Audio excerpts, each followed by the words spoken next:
Yes, welcome once again, everyone. Cannabis News. I am your host, Joe Klare.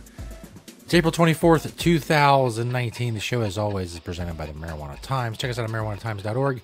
Click the video tab there to find the show. Great articles there as well. From a ton of great writers, marijuanatimes.org. Today we're talking about just how big the legal marijuana industry is and how big it could get. Also, the district attorney in Sacramento County, California, reducing some marijuana convictions with the help of Code for America, and some new draft rules for the adult use legalization program in Maine. That's right, as we mentioned last week, some of you may have forgotten, it's been so long, Maine voters legalized adult use marijuana legalization in 2016. Yeah, that's right. That happened. It was a long time ago. Now they're talking about maybe putting some rules together to kind of, get this thing going. It's 2019. Let's see what happens. All that coming up. First, of course, Cannabis News is brought to you by Natureside, nature-side.com, and their organic, all-natural pesticides. Grow safe and poison-free. Don't use banned pesticides or harmful chemicals on what you are growing to be regulatory compliant in the state that you are growing in. You can do all these things with Natureside, nature-side.com.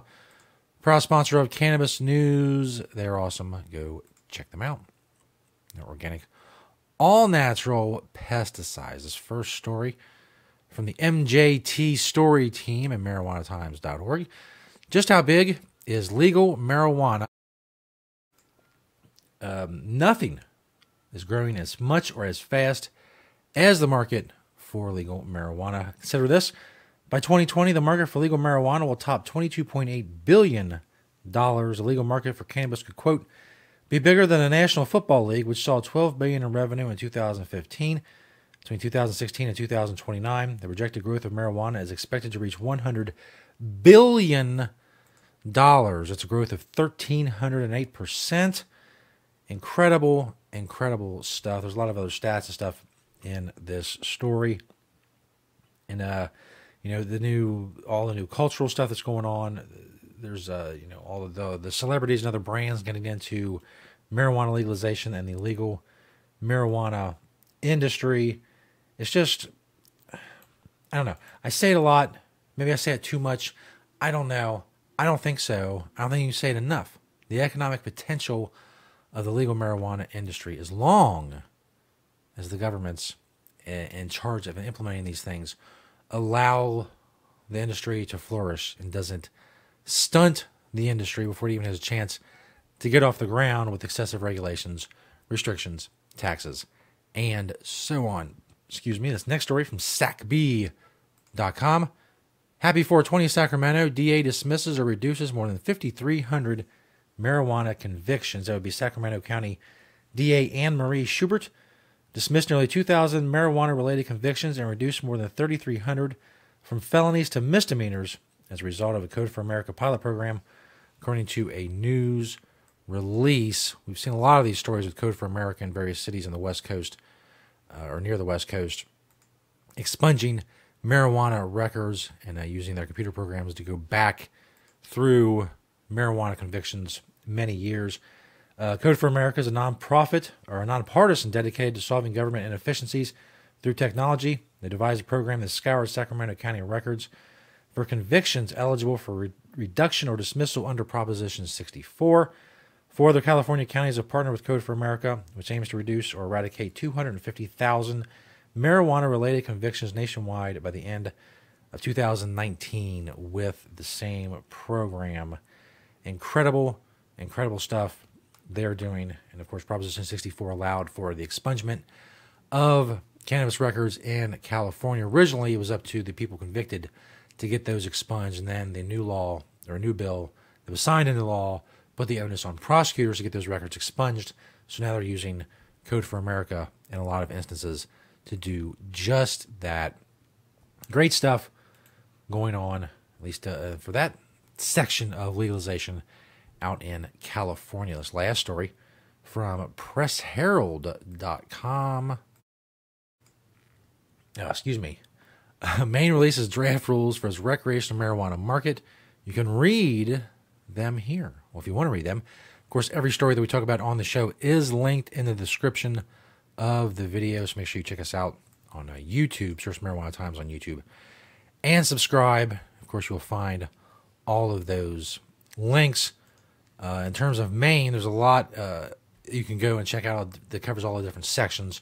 We'll just cover a brief overview of the application process. More than 2 years after residents voted to legalize recreational marijuana, as mentioned, Maine released draft rules that detail how the state's new adult use market would be launched, monitored, and regulated by the Office of Marijuana Policy.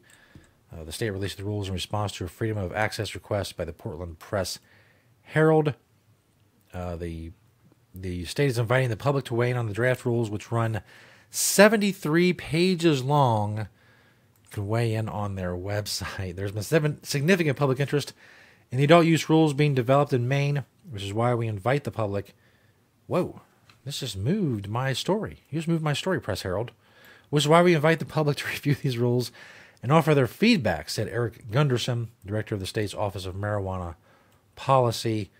As far as the application process goes, the regulations lay out how would-be growers, retailers, and manufacturers will obtain the state licenses needed to operate in the Maine recreational marijuana market. First, they're going to have to get a state conditional license, at least according to these draft rules. Again, they could be changed after public input. Then the city or town's approval, and finally the state will grant a 1-year active marijuana license.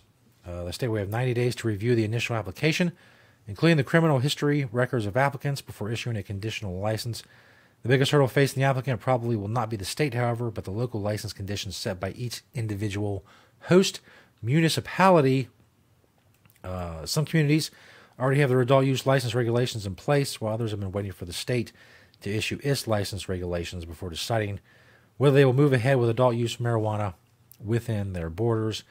Some of these draft rules cover things like cultivation and product manufacturing, retail, etc. Again, you can go check it out, pressherald.com, or linked in the description of this video if you are interested. And if you're in Maine, well, to the Office of Marijuana Policy's website and give your input on what you think should happen when it comes to the eventual setting up and implementation and rollout of the adult use recreational program and sales and such, which is just, it takes a long time.